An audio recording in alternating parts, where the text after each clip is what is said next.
Hey Smauglings, what is happening?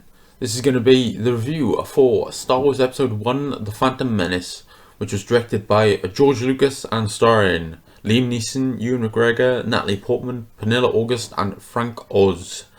As I said before, I wanted to do my reviews of the Star Wars Skywalker Saga to celebrate May the 4th. And that is what I'm going to be doing in this video. We're going to be doing the first film in chronological order, which is Star Wars Episode 1, The Phantom Menace. And to give a bit of context for Star Wars, I absolutely love Star Wars. Grew up watching the DVDs, the VHS tapes, and first one I saw in theatres was Star Wars Episode 3, Revenge of the Sith. And I've seen every theatrical release in cinemas as well. And I really love this franchise. It's going through a bit of a rough patch at the minute, but that is completely fine. Every franchise does, and I'm excited to see what comes in the future from it. And really love the games as well. Played a lot of the games growing up also.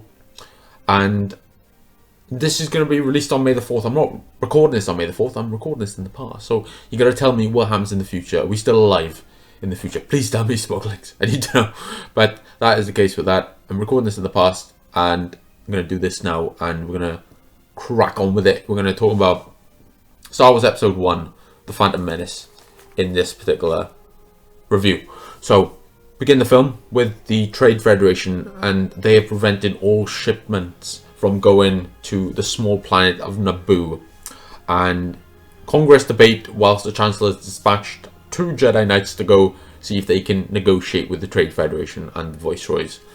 And one thing I love about this film is that it begins at the start of the story, but in the middle of the action, and it's a similar narrative philosophy to A New Hope, where you have the Star Destroyer chasing the Corellian Corvette, and it begins in the middle of the action, and it's a narrative technique that I really love. Actually, I love beginning in the middle of a battle or a war or some sort of big event. I think it's really cool to do it that way. It really immerses you in the story.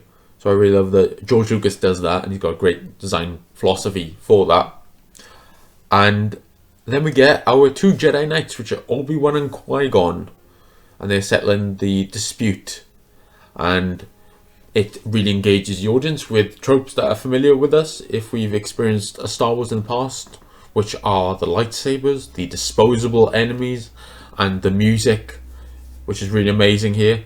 John Williams does some of the best music I've ever heard in a film in Episode 1 of The Phantom Menace, and we will talk a bit about that later. And then we get the Jedi Dash.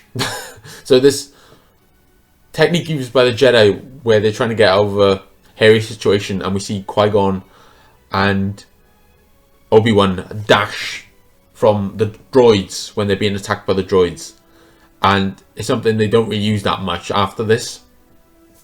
And I know it's something that's been criticized by a lot of people before, that they use this technique only once. Really, we don't really see them use it again, and it's a little thing, but it's cool to see them exercise their powers, quite honestly. Cool to see the little Jedi dash where they try to get a situation quite quickly. I find that quite cool, and it was cool to see that.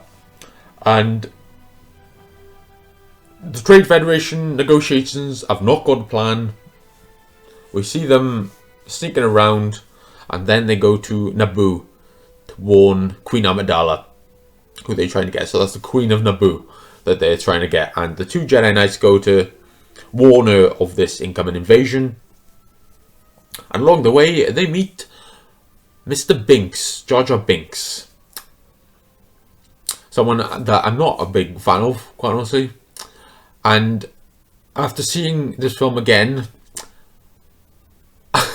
very much I'm not a big fan of him. He was insufferable in a lot of places in this film. And weirdly sexual in terms of his remarks as well. He said some weird lines that I was questioning him a bit, and we're not going to touch on it too much, but he just said some things that are really odd and just really crazy. But that is Jar Jar Binks. So they're using Jar Jar Binks as their guide They're going to try to get to the core of Naboo to try to reach Queen Amidala. And one thing I really liked here actually is that they touch on the tribalism that is quite apparent in Naboo, and these two different races, the Gungans and the people of Naboo, are not coming into conflict with each other, but they don't really like each other. They don't really interact with each other. I thought it was interesting to have two different factions of people that are on the same planet and they don't interact with each other, and they are not fighting with each other. I thought it was quite interesting to see, and I did like that, and it is important for what happens later, and it creates more meaning for what happens later, and I did quite like that, quite honestly. And then we get the Force, so we get discussions of the Force, and it is something that is quite convenient a lot of times when they use the Force, when they try to get someone to talk or they can explain why things happen within the universe. They just say that the Force works in mysterious ways, and I did find that a little bit convenient sometimes, and it's fine, but it's just something that is a little bit annoying when something miraculous happens and they say, the Force works in mysterious ways, and it's like, so it sometimes gets a lot, but I do understand why they do it. It is something they can draw from, quite honestly, so I can't blame them too much for using it. But that is that. And then we get Obi-Wan and Qui-Gon. They reach Padme, get away from the droids, and they are able to board her ship, and they don't have enough fuel to get to Coruscant. Couldn't you get enough fuel to go to Coruscant? But that is what is actually happening there. They're saying that they can't get to Coruscant because they haven't got enough fuel, but they could have probably gone to Coruscant, but they were worried about the Trade Federation space occupation, and they didn't want to chance it. And then they get to Tatooine, and then we get an introduction of Darth Maul as well, which is really cool. And Darth Maul is one of the coolest characters in Star Wars. I absolutely love Darth Maul, and I love this iteration of him. I've got to be completely honest, I don't love the iteration they use in the Clone Wars of Sam Witwer, because he screams way too much as Darth Maul. Darth Maul is a very controlled and composed person, and I don't like that in the Clone Wars. He is always screaming, and he's always whining about Obi-Wan. He's always whining about how he didn't get Obi-Wan Kenobi, and I think it's a bit insufferable, to be honest, and I don't love that interpretation of the character. I love when this iteration that is voiced by Pete Serafinowicz is very calm and composed and very quiet, and he's a dark warrior, very mysterious, and I like that quite a lot. And obviously Ray Park has got to be given a lot of credit as well, because he's given the body and all the acrobatic moves to Darth Maul, so he's a very cool character in this. I love Darth Maul in episode 1. I think he's awesome, and I wish we had more of him, quite honestly. And then we get on Tatooine when Qui-Gon and Padme and Jar Jar have to get parts to the Naboo ship. They have to get off world. The introduction of the one who would become the most evil and vicious killer in the known galaxy, and that was Darth Vader. And we get him as a little boy, little pipsqueak boy. Goes, "You're an angel," and then we get a little lines of dialogue with him where he's asking all these questions, and some of the way he delivers these lines, "I'm gonna see them all." Just some of the way he says these lines are so funny. I think he's fine in this. I know that Jake Lloyd is perhaps not the best actor, and they probably could have had a better Anakin Skywalker as a little kid, but he's fine. He's just got these really stupid lines of dialogue sometimes. But that is George Lucas obviously writing the lines of dialogue. We know George Lucas is not the best writer, and I agree with that. He is not the best writer. He's a great plotter and a great visionary, but he doesn't write great dialogue. We know that. We forgive you, George. It's alright, George. But that is the case with that. And then we get Anakin Skywalker as a slave on Tatooine, and so is his mother. And they are unable to get off world. And I really love the relationship between Qui-Gon Jinn and Anakin Skywalker. I think Liam Neeson is tremendous in this role. I think he is truly great as this maverick Jedi Master. Someone who respects the Force, but not the structure that contains it. He doesn't respect the Council, but he really is passionate about the Force and using it in the proper way. And he's an awesome character. He's just so good as a character. Qui-Gon Jinn. I love Qui-Gon. Another character I wish we had more of, quite honestly, but sadly we were deprived of him before his time, unfortunately. And we see Anakin Skywalker, and then we get this big sandstorm, so all the characters have to take shelter. So we get Qui-Gon, Padme, Jar Jar Binks and Anakin. They all go back to Anakin's house, and then we see his mother, we see C-3PO as well. So we get Shmi Skywalker, and then we get C-3PO, which is very cool. Questionable though that we get C-3PO in this particular point, because obviously he gets quite badly damaged by the hands of Darth Vader later on. And it's really interesting they chose to have C-3PO designed by Darth Vader. But that is the common criticism of how small this universe is. And they did that before this film. And really cool thing, we get an introduction of Coruscant in this film. So we get the first time we see Coruscant on film is in this particular movie. And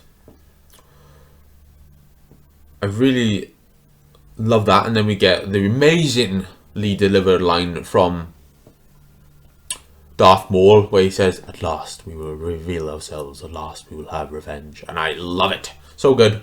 So good from Pete Serafinowicz.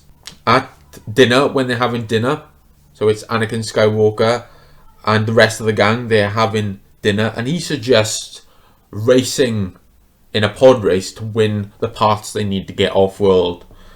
And that is something that he suggests to Qui-Gon. And then we also get his mother being quite resistant to that, because she doesn't want him to get in danger, because Watto, the slave owner, makes him race quite a lot, and she's resistant to that. But it's important to get that prize, and they need to help their friends get off world. So that is what they need to do there. And then we know that Qui-Gon is a maverick and he has these unorthodox methods. And I really love the way that they showed him here. And Anakin suggests that he could be a Jedi. And I love that Qui-Gon said, "Maybe I killed a Jedi." He said this line that's very crazy to say to a kid, but he says it. And I quite like that he says it, because he's truly someone that is not by the books, and I did like that quite a bit in this film. I love this little conversation as well between Qui-Gon Jinn and Shmi Skywalker about Anakin, and about how Qui-Gon has a sense that he's got these very strong abilities that align quite a bit with the Force. And he asks about Anakin's father, and Shmi Skywalker says that he does not have a father. The only thing she can explain is that she gave birth to a boy named Anakin Skywalker, and it's a virgin birth, and that is something that obviously feeds into the biblical allegory of Star Wars, and how Anakin Skywalker is the chosen one. He's the Jesus Christ of this universe, and he's the one that is chosen to bring balance to the Force, and he's part of the prophecy. I love when films in fantasy and science fiction allude to this messianic figure, this figure that is supposed to be the Jesus Christ of this universe. I really love that, and I love the biblical narrative that comes from that. And it's something that becomes more important as the series progresses and we get to the end of the trilogy. It becomes more important. So that is very cool to see. And we get something that is very controversial here. We get Qui-Gon Jinn trying to get a midichlorian count on Anakin Skywalker, and that is the line that shattered the world. The first time they mentioned the midichlorians, the world went into a whole fit of rage, and it destroyed the fabric of everything we know to be true. Because people loved the idea that the Force could be this mystical, magical force that had no scientific measurement to it. And I agree to that to an extent. That is a very cool thing about the Force. And here we get the idea that it is a level of proficiency within the individual, and it is something that is deeply embedded within their genetic code, and something that cannot be taught to the highest level. And I don't really mind it that much. It doesn't bother me that much, really. It's just a measurement of how proficient the person is with the Force and how eligible they are to be Jedi. So I do understand it to an extent. It's fine. It doesn't bother me that much. And here we get the pod race. And this is an amazing visual spectacle. This is probably the most impressive visual scene of the film. And a lot of the effects obviously go into this particular part of the film. And it is really breathtaking. It still looks quite good. Quite honestly, I still think this looks quite good. There are too many fart jokes in this film. This film has some very crude and child-friendly humour, and I think that definitely brings it down for me as an adult watching this.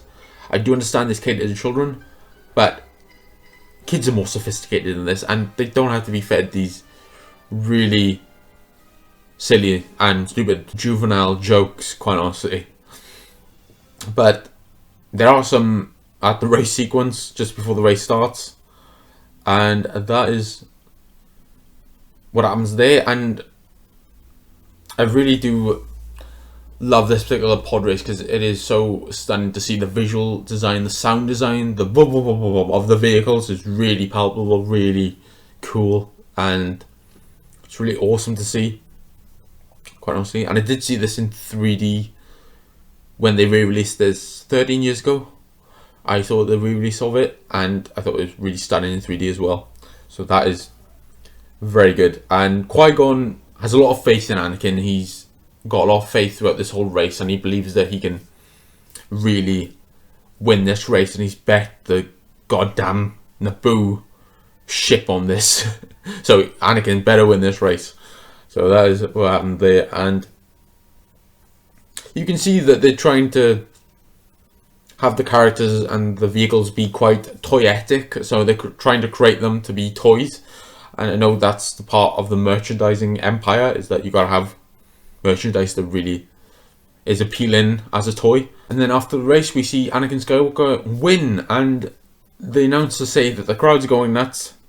I love the fact that in the crowds there are actually people just walking up the steps wondering what's going on. It's really funny. And I don't know entirely what's that about. It's a shot when the announcers say that the crowds are going nuts, and then there's people just walking up the steps just as if nothing's happening. It's like so odd. But that is the case with that, and that happens, and he wins the race. And then Anakin is freed. So Qui-Gon made the bet to Watto that if Anakin Skywalker could win the race, he'd get the parts and Anakin would be freed. And Anakin is allowed to go to become a Jedi. And I gotta say as well, I really love Qui-Gon. He's really a cool guy. He seems like the coolest uncle that you never knew, quite honestly. He's an awesome character. And I got really emotional during the scene because we realised that Anakin is freed as a slave, but Shmi is not. She has to stay behind. And we get this emotional goodbye, and he asks if he'll ever see her again, and she said, "What does your heart tell you?" And he hopes so. And really emotional scene. I thought the actors did a really good job here. Even Jake Lloyd, I thought, was probably the best scene he's in, quite honestly. He's really great in this scene with this emotional goodbye to his mother. And Shmi is just happy that her son gets to be someone that goes on an adventure, because she knows that he's always dreamed of being on a big adventure. So that is very cool. And they go back to the ship, and then they see Darth Maul. Very cool thing about this is that this is the first time we've seen a duel between a Jedi and a Sith in almost 20 years, quite honestly. And it would have been since Return of the Jedi when a Jedi and Sith duel would have been seen. And we've seen it with Qui-Gon and Darth Maul, and that is very cool. That is very cool to see. And the Dark Warrior disappears, and then they get off on the ship, and then we get the meeting of Anakin and Obi-Wan Kenobi, which is very cool. Obviously, pivotal moment in the saga where Anakin and Obi-Wan meet, and they go back to Coruscant there. And I thought I would have liked them to perhaps play up the fact that Obi-Wan was reluctant to teach Anakin Skywalker, and obviously he doesn't know that he's going to teach Anakin yet. He doesn't really know what's going to happen, but we assume within universe that Qui-Gon is going to train Anakin Skywalker to be a Jedi, and he's going to see what happens there. And I would have liked them to play that up a bit more, his reluctance to be a mentor to Anakin, but he does say a little bit within the film, but that is what happens there. We go back to Coruscant then with Anakin Skywalker, and then we get the greeting of Palpatine, who greets them once they arrive at Coruscant from Tatooine. And then we get these goddamn lines from Jar Jar Binks. He's talking about the Queen Amidala, where he says, "Pretty hot." Then we get to the Jedi Temple, and we see Yoda and Mace Windu. Yoda is very grumpy in this one. He's like a very grumpy guy. And it's not the Yoda that we know in Empire Strikes Back, where he's quite mischievous. He's quite a cheery chappy. In this, he's like a grumpy old man. And I didn't really like him that much in this film, quite honestly. Didn't really like Yoda in this. And now we get the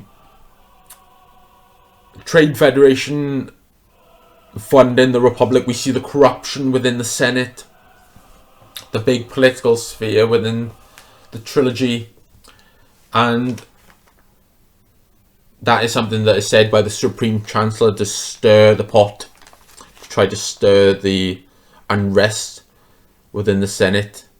And then we see Anakin being tested for the role of Jedi, and we get CGI Yoda, and I think he's quite good actually as a CGI creature. I think the CGI version of Yoda is quite good. I know originally they had the puppet in the original theatrical version of this film, and in the home re-releases they had a puppet version, and he was cockeyed and it looked really creepy.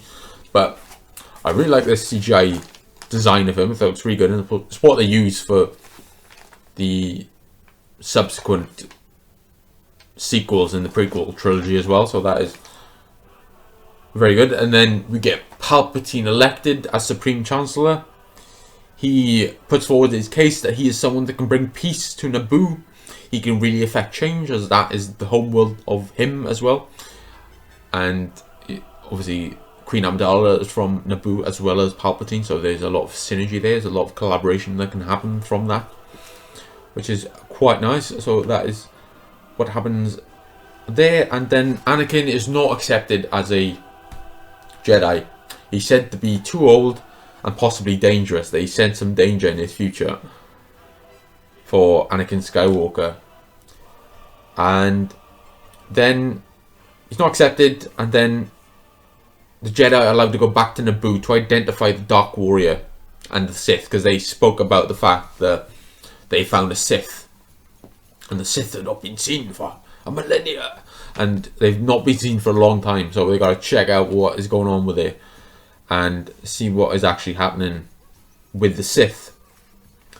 And then once they're there, they try to devise a plan to see what they're going to do, and they enlist the help of Jar Jar. Would you believe it? Queen Amidala says to Jar Jar, "Please rally your people, create an army so we can defend our planet and take back what's ours."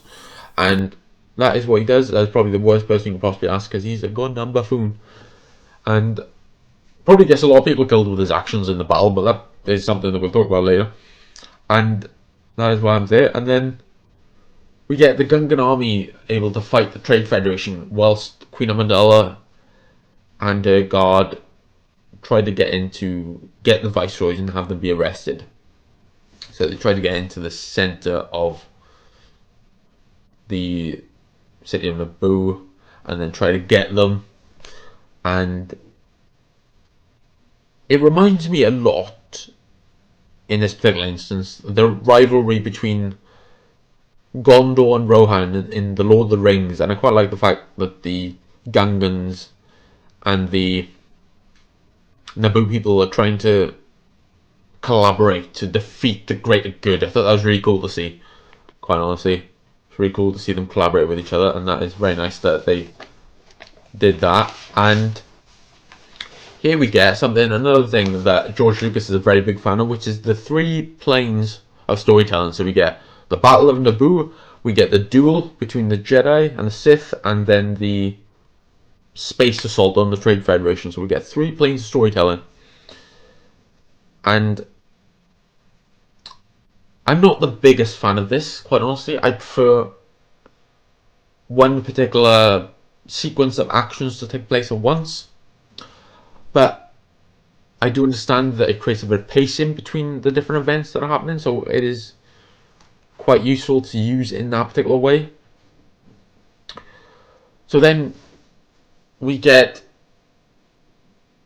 Qui-Gon Jinn and Obi-Wan Kenobi. They're fighting Darth Maul as they've seen him whilst they're trying to get Padme into the city.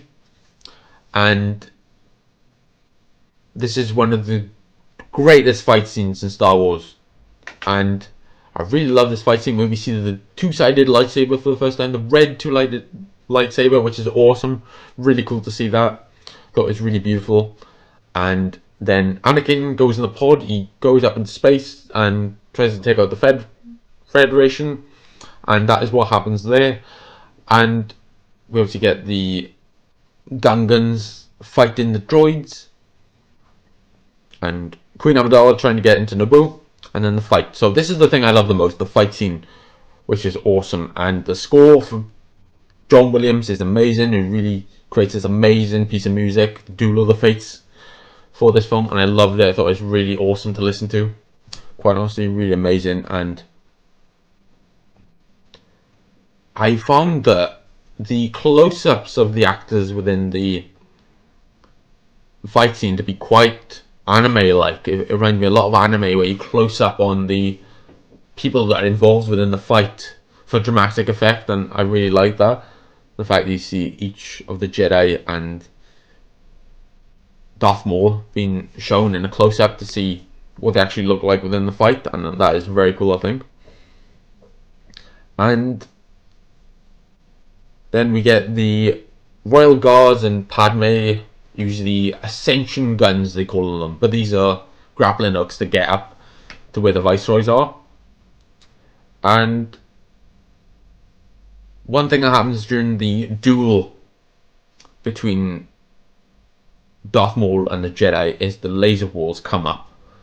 And awesome scene where Darth Maul is prowling, and he is also pacing like a tiger, waiting for his moment to strike his prey, and very animalistic and very cool. It reminds you of the fact that he's a very animalistic presence, and I really like the fact that he was shown in that particular way here.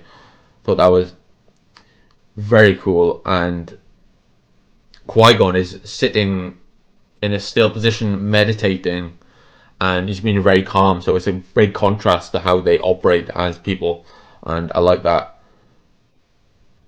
quite a bit. And then we get Jar Jar just being a twonk, just dropping everything in the battle that he's having with the droids, and just going he's just dropping everything. He's just, someone hands him a web and he just goddamn drops it like that, and it's goddamn stupid. Jar Jar, sort yourself out. And that is what happens there. And then something that happens here, which is very dramatic, is that Maul kills Qui-Gon, and a very sad moment. And the Viceroys are captured by the Naboo Royal Guards and Queen Amidala. So we get this contrast of the victory of the people of Naboo and the defeat of the Jedi. So we think all hope is lost for Obi-Wan. He will never get to A New Hope, but we obviously know that's not true. And then Obi-Wan is fighting Darth Maul. I love the choreography of the fight scene in this instance. It's so balletic and elegant and very theatrical. I love this fighting style, and I hate that they abandoned it in the sequel trilogy. They just had this really rigid and really bad fighting style that wasn't very skilled at all, and it was really hard to watch in a lot of instances because the battles were just so slow.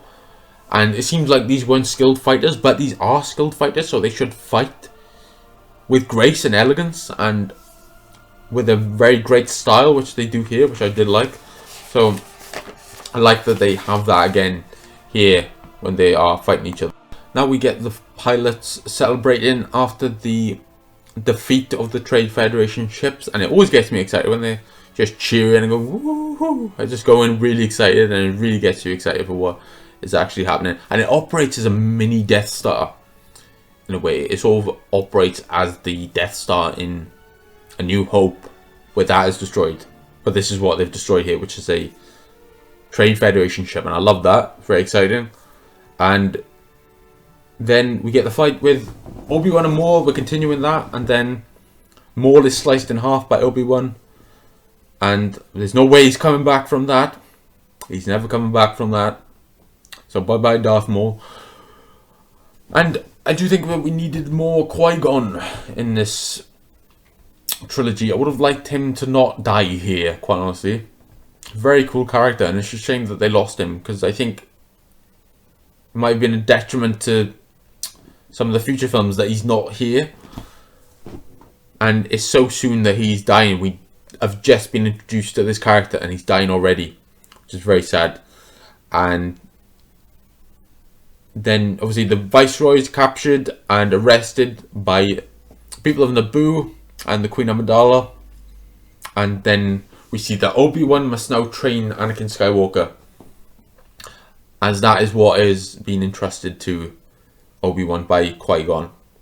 And I love that he's not eager to train this young Jedi. He understands that he's a young Jedi himself, and it feeds into the relationship that Obi-Wan and Anakin have, because they are brothers. They really love each other, and they're contemporaries in a lot of ways because they're very close in age. And I love that they speak about that a little bit, because Obi-Wan is quite young himself when he's taken on this new apprentice. So that is very cool. And they do a good job of exploring that in the Clone Wars. Give a bit of props to the Clone Wars. They do a great job of exploring their relationship and how they really come to love one another as family. And that is very cool to see. Even though love is forbidden in the Jedi Order. It's forbidden. Shouldn't be happening. But that is the case with that. And then Yoda comes to Naboo, which I didn't actually realise before. I only just realised that this is Naboo that Yoda is in when he's talking to Obi-Wan Kenobi. I know I'm an idiot. I should have realised that, but I didn't before, and I know I have. And he's talking to Obi-Wan Kenobi. He's become a Jedi Knight, and he's able to now train Anakin Skywalker. And he's talking to Anakin, saying that you will become a Jedi Knight, and that is what he's talking to him about. And then we get Qui-Gon's funeral, which is a very sad scene. I think they should have probably ended the film on this particular note. Maybe they didn't want to end on a sad note. Wanted to get people really excited for the next film to come out, perhaps. Because we see the funeral with Qui-Gon, with the beautiful music by John Williams. Just a great job with the music on this film and all the other Star Wars films.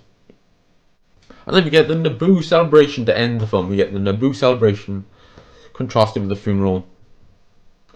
between all the peoples of Naboo, and it's very jubilant, very happy scene. We get young Anakin Skywalker as well, get Queen Amidala. It sort of echoes the ending of New Hope with the ceremony, and I did quite like that.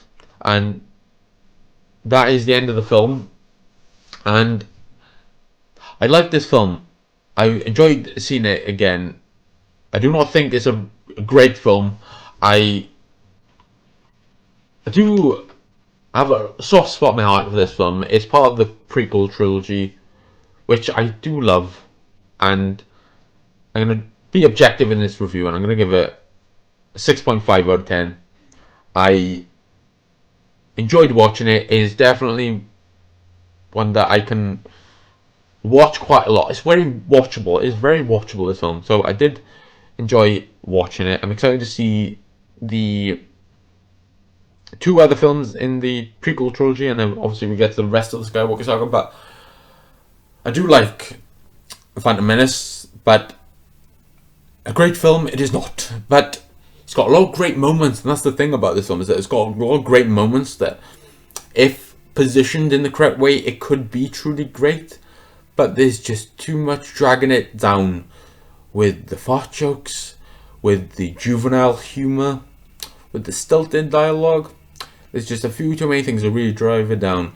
But it's got brilliant moments, very somber, really effective moments, and excellent fight choreography. One of the best scenes in Star Wars, I would say, is Duel of the Fates. And it's just such an interesting story. I'm very different from a lot of people, where I love prequels. I love learning where things come from, and I think it's so fascinating to learn where Darth Vader comes from. And I think that is just inherently a very compelling idea. And I enjoyed watching this film, and we will see what happens in the future films, and I will do reviews for those, obviously. So that is the case with that, and let me know below what you think of Star Wars Episode 1, The Phantom Menace. Smauglings, I really want to hear your thoughts. This video was way too goddamn long. I am sorry for that. I have a lot of thoughts about Star Wars, and that is the case with that. But I don't blame you for not watching this whole thing, Smauglings. Even though if you're watching this, you probably have, which I appreciate so much. But I really do appreciate your Smauglings. You guys take care, and look forward to Star Wars Episode 2, Attack the Clones review coming soon. So you guys take care, and I will see you soon.